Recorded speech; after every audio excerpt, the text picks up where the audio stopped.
Welcome to Danielle's world. I am going to work the retail job, and yeah. I normally put this shirt on, and then I'm going to take this shirt off when I put on the retail shirt on. I'm going to work some hours at the retail place. I got a text message early this morning saying they had some hours.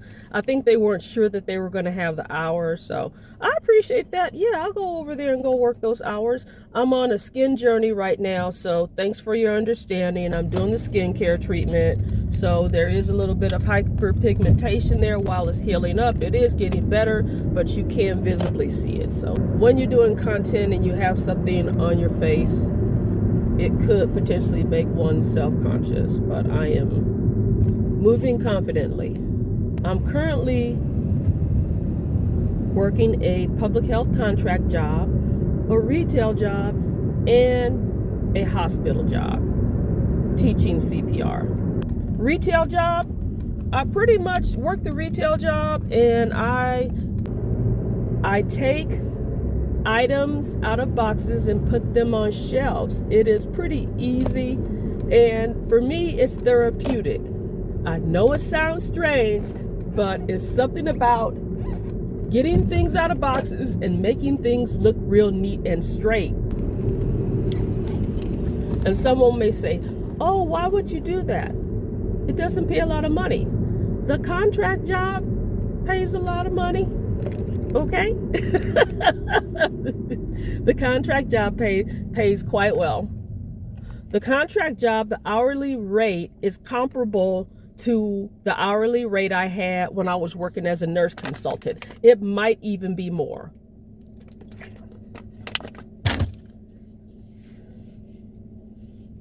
So I'm good.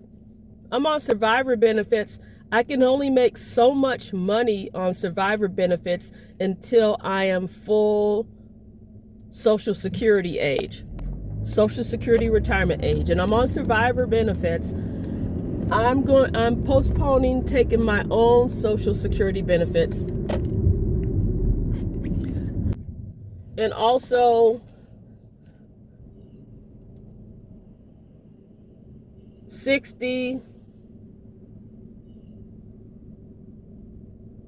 married to the man for at least 10 years consecutively, and I believe don't remarry until after you're 60. Those three things.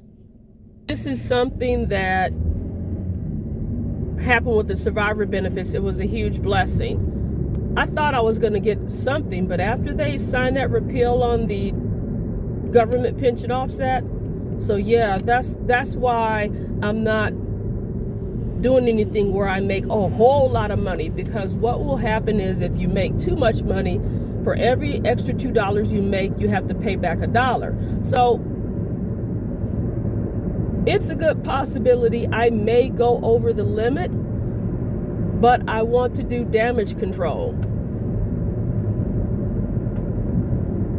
If I go over, I want to make sure I don't go over so much that I don't get at least 4 figures a month worth of benefits. And this is the low 4 figures, okay? This is the thousands. And they factor income. They don't factor in if you have retirement or anything. Before, they used to factor in retirement and all kind of stuff. It was just like, oh my goodness. I didn't look to see who's working at the retail place, okay? Pretty much you go there and do your job and mind your business. The people are nice there, and it's drama-free.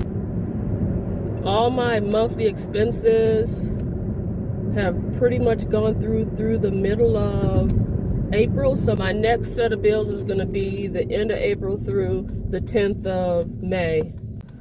For the contract job, I went through drug tests twice.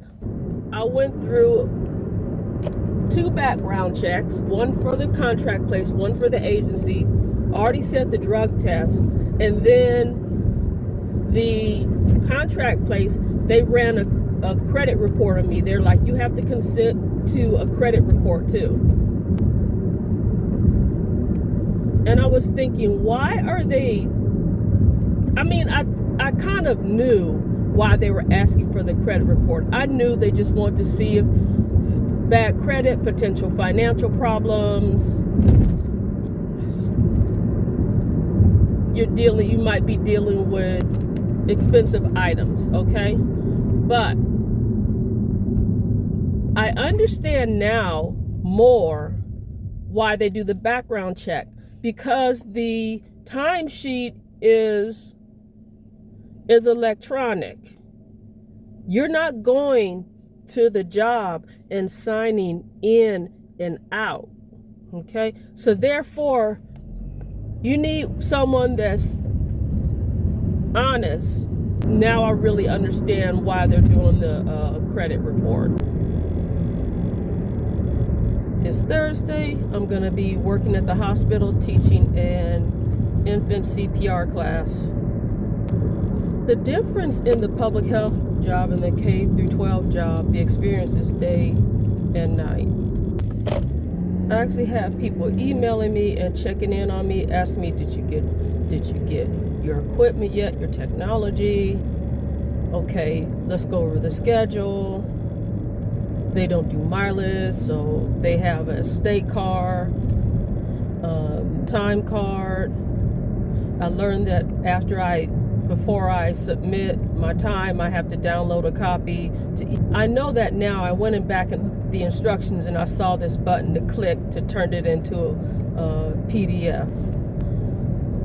So I called the contract company. They sent me a paper copy. They sent me everything I needed, and I had to go back and look at the resources, and I found the person to talk to. And I actually got them on the phone. They sent me a paper time card. Next time I won't have to do that, because I know the way that they do it electronically. And something else is, when I went through the HR, the orientation, going through all those slides and stuff, and they were talking about discrimination and harassment and all these things. Look at all that traffic on 285. Oh my God. It is just like the traffic is there, just sitting there, not moving at all. Anyway, it just started to I started going back and having some bad memories. And yeah. HR's not there to help you. They're there to protect the organization. Whatever they do, the motivation is to protect the organization.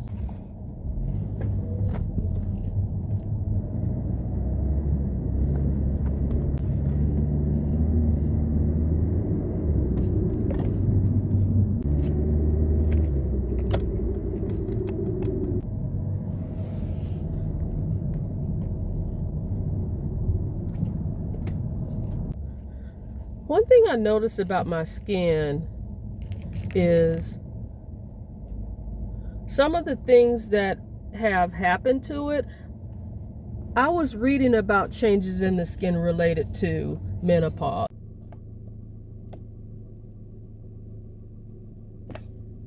It's Good Friday. I'm going to pick up a refill for my skin, for this here thing going on with my skin. I updated my resume, got it updated, and I added the public health job. Is the sun really bright?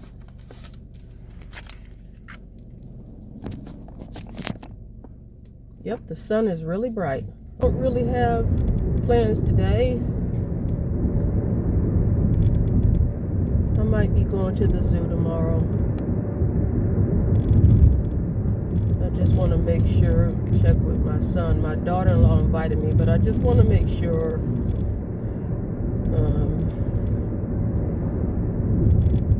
don't want to be intrusive.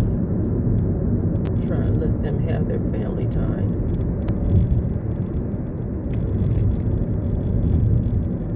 I just spent this morning. I listened to music. I did some journaling, praying, meditating.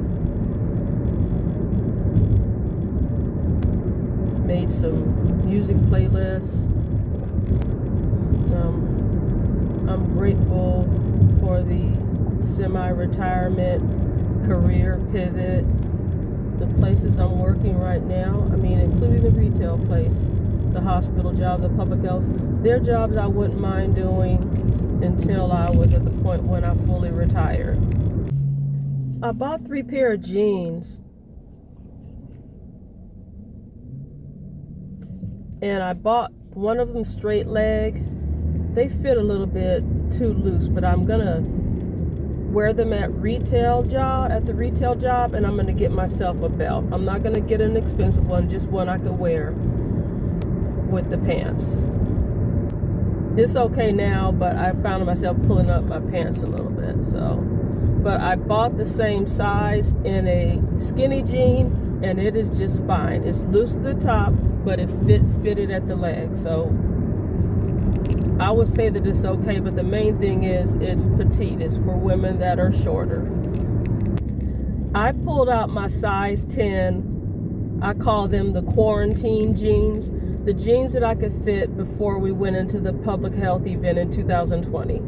And in the past, I pull them up and I could at least zip them up even though they're tight. Now it's at the point where I can get them pulled all the way up, but I can't even begin to try to zip them up. So I'm just like, okay, Danielle.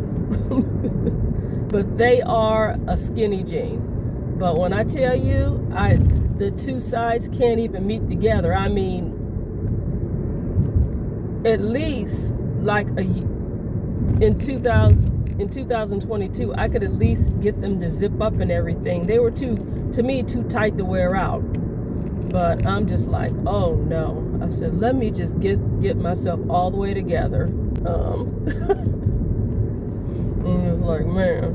And those are jeans I got when I was in my 30s, but I just wear them as a reference point. And I said, oh, alert, alert, alert. I tend to buy jeans that are like a couple sizes bigger so they're not fitting real tight. Okay, so now I'm going to call the vet to see if our little 4-footed family member is ready. All right, she's ready.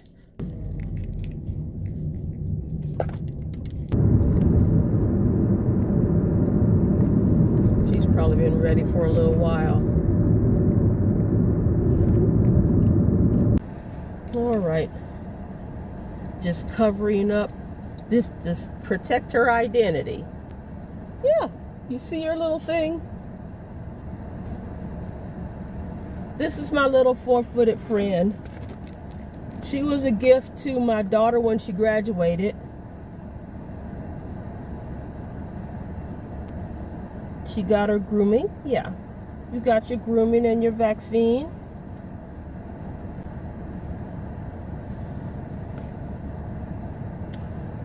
She was pretty helpful when I was going through everything, going through the toxic job. Dogs can tell when something's wrong, so she's spoiled. She gets away with stuff with me. She doesn't get away with stuff with my daughter-in-law, but she's definitely spoiled with me, so trying to give her time to settle down. She's just shaking a little bit. You okay, girl? She's settling down. All right, so I got her covered up. So between that time when I was dealing with the toxic job, my daughter-in-law was having a difficult pregnancy, then had the baby. I was looking after her during the summer. There were other people helping too. But that experience of the toxic job, there was times where I would be so stressed, I couldn't fully enjoy the baby. And I asked my daughter-in-law, did I seem tense? She's like, yeah, you were going through stuff. You did. And I remember one time I was upset and I tried to hold the baby, and the baby picked up on my energy and started crying. I'm like, here, let me give you back to your mama so mom, I can get myself together. So I went and took a shower, then I got him. You about that. So I lost out on a lot of the months, really being able to, oh, the skin flare, to really be able to enjoy my grandson. And that's time, quality time, that I'm not going to ever get back. And I fully blame that toxic supervisor who I call dark triad and that education system for the not only time I lost with my family, I mean, and there was a lot of financial things too. So that's why to some degree I'm always gonna talk about that experience. Yeah, so that's something that I'm gonna always talk about. But let's end on the positive. Let me go ahead and get in this house and bring baby girl in because she's ready to get in. I think she's ready for a nap. But all those experiences, you can't go through that kind of an experience and not and without talking about it. I think by talking about these experiences is healing for me, and also it makes me incredibly grateful